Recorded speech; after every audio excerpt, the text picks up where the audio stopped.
పొరబాటున చేజారిన తరుణం తిరిగొస్తుందా? ప్రతి పూటొక పుటలా తన పాఠం వివరిస్తుందా? మన కోసమే తనలో తను రగిలే రవి తపనంత కనుమూసిన తరువాతనే పెను చీకటి చెబుతుందా?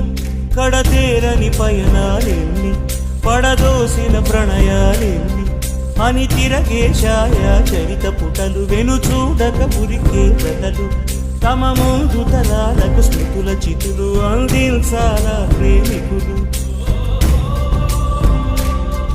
ఇది కాదే విధిరాత,